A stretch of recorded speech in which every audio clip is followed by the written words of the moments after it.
Dobrý den, dámy a pánové. Já vás vítám u našeho prvního videa z Robomise v programování v jazyce Blockly. A bude to teda programování v tomto jazyce a naučíme se tady různé věci, jak získat nějaký minimum věcí a z toho prostě nebo udělat ten nejposlednější, nejtěžší věc. Bude to rozsekaný na skupiny nebo prostě videa podle každého levelu.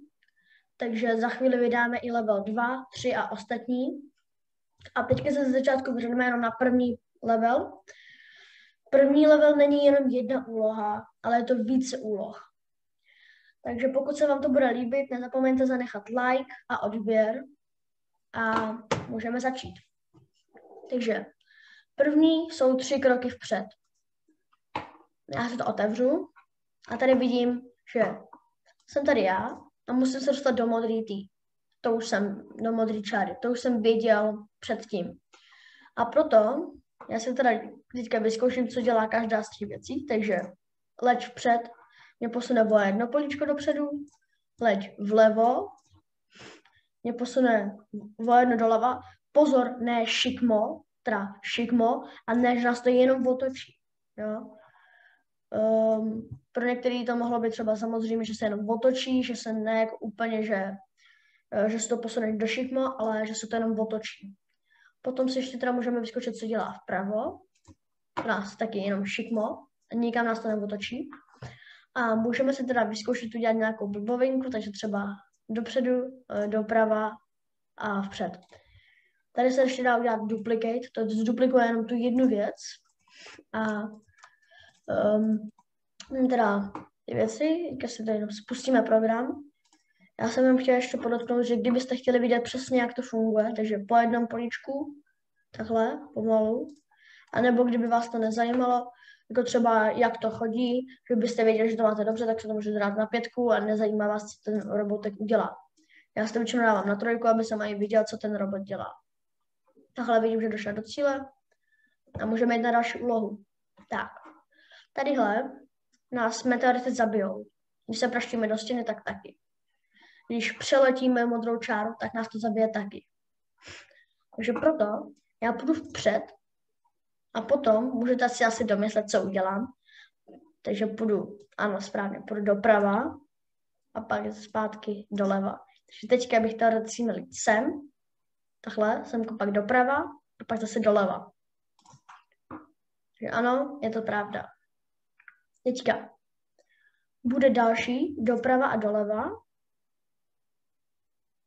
A to je další podobná úloha tomuhle.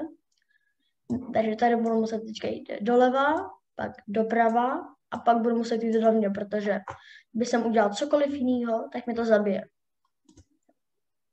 Teďka prašel jsem na modrý a udělal jsem úlohu. Tak, je tady další věc a to je tady diamant. Teďka tadyhle, to už je trošku složitější úloha a proto se na tím musíme chvíli zamyslet. Tak co se stane, když půjdeme doleva, rovně a pak se dostaneme do cíle. Odsaď půjdeme sem, tohle projedeme až sem, tady si pojedeme sem. Sice jsme to dokončili, tu úlohu, jako prostě bude to dobře. Řekne nám, že jsme prošli, teda řeklo by nám to, že bychom prošli, ale neřekne. Protože v této úloze jde o to, aby jsme sebrali diamant. Takže, aby jsme sebrali diamant, tak vám nechám, abyste se chvilku zamysleli, jak musíme jít, aby jsme sebrali diamant. Dávám 10 vteřin. 1, 2, 3, 4, 5, 6, 7, 8, 9 a 10. Ano, některým už to došlo, některý jsou trošku pomalejší, nebo prostě nevěděli přímo tu úlohu, jak ji vyřešit, tak tady vám teďka ukážu řešení. Jo, takže když půjdete doprava, tak co by to udělalo? Půjdeme semka. Když půjdeme doleva, tak půjdeme sem. Jo, jsme tady nebo tady. Teďka můžeme jít rovně a tady můžeme jít doleva. Teda doprava zase. Teďka jsme takhle. Tak. A každým prostě krokem vždycky půjdeme minimálně o jedno dopředu. Takže teďka z těch dvou políček, takhle a tady, můžu jít sem a sem, oběma doleva. A tady tím můžu jít sem, anebo sem. Já musím sebrat diamant, takže musím jít semka. Tím vlastně bych jsem šel takhle. Takže půjdu doprava, doleva. Jsem tady. A přitom mám diamant. Tadyhle jsem. A když tadyhle s tím dám doprava, tady tím dám doleva, tak jsem na tom samém políčku, až na to, že mám o jeden diamant navíc, takže se do cíle dostanu. Takže my zkoušíme to teda. Takže doprava, to se dostaneme kam? Ano, semka do toho rohu. Musíme doletět až do cíle, ano. Teďka si jenom vyzkoušíme, co by to udělalo. Jsme dali doleva, dopředu. Tak jsme tadyhle, že musíme ještě jednou doleva. Teďka jsme v tom případě jsme tady. Musíme rovně doprava. Takže rovně a doprava. Pak zase zpátky doleva. Takhle. Teoreticky by to taky takhle šlo. Ale musíme pozbírat všechny diamanty. Že proto teda musíme jít doprava, pak ještě jednou doprava, doleva, pak ještě jednou doleva, takhle, teďka jsme v tom případě tady, pak musíme ještě jednou doleva, protože jinak bychom nabourali, a pak musíme dopředu, jinak bychom taky pak nabourali. Potom půjdeme doleva a teoreticky by nám to mělo vyjít. Ano, a splnili jsme další úlohu. Teďka je to nějaká úloha plus. Nevím, co mě čeká. Jo. Takže tady musím sebrat diamant a musím dojít do cíle. Takže musím dojít do tohohle z toho políčka. Jak se sem dostanu?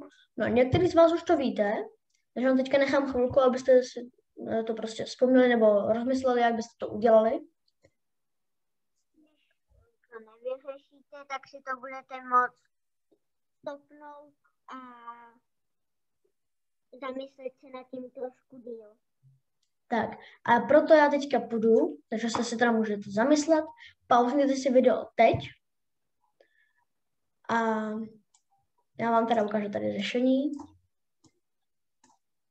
Takhle, protože půjdeme o dvě doprava a o dvě zase zpátky doleva, a nebo to můžeme otočit, je to jedno. Můžeme mít tohle, takhle, a můžeme mít tohle. Jdou oba dva způsoby, protože proč ne? Oba dva způsoby jdou. Buď půjdeme takhle doprava a pak doleva, anebo vyměníme kódy, půjdeme nejdřív doleva a pak zase doprava. Takže to byla další úloha. Tady máme pozor na asteroid. Tadyhle teoreticky bychom to mohli vzít rovně, jenže tady je asteroid. Co by to udělalo, kdybychom si prostě chtěli jít rovně? Myslíme si, že prostě máme vodolnou loď, všechno vydrží, tak nabouráme a zničila se raketa. A bohužel máme po raketě. Co by se stalo, kdybychom šli doleva a pak ještě jednou doleva? Jsme teoreticky měli skončit tadyhle mimo obrazovku, asi bychom měli nabrat do zdi. Ano, raketa se nám taky rozbila. Takže pro ty, kteří se chtějí zamyslet, chtějí vyřešit tuhle úlohu sami, nechtějí, aby se jim rovnou ukázal řešení, tak si pauzněte video teď. Tak. Pro ty, kdo si ještě video nepauzli nebo už si ho pustili dál, tak teďka vám ukážu řešení, můžete si zkontrolovat, jestli ho máte správně. A je to vpřed, vpravo a pak zase vlevo. Tím pádem jsem sebral i tenhle diamant a jsem na modrý čáře. Kdyby jsem tady dal ještě pak vpřed, tak teoreticky bych to všechno sebral, jsem na modrý čáře, ale naboural jsem. Takže proto to vpřed odeberem. Tak. A jsme tam. Ještě nějaký diamant napravo. Tak. Jak bychom sebrali tohle? Nikdo totiž neřekl, že musíme jít doprostřed. Proto to můžeme klidně i obejít. Takže můžeme jít sem. Takhle. teoreticky bychom mohli jít takhle. 4krát dopředu. Tak. Jsme v cíli, ale zase potřebujeme diamanty. Všechny diamanty musíme se sbírat. Takže proto já se teďka takhle oddělám. A můžu třeba i vprava a pak zase vlevo. Ale já půjdu asi doprava. A abych vzal diamant, ale jak se dostanu zpátky, tady ale kámen, takže se takhle nemusím dostat. Jak jsem říkal, nemusíte se dostat přímo na prostředek, stačí kdykoliv na modrý čáře. Takže teďka já to všechno vyhodím. Teďka všichni, kdo chcete se podívat na to video, můžete koukat dál. A ty, kteří se ještě nad tím řešením chtějí zamyslet, můžete si video pauznout a pak budeme teda pokračovat. Tak jo.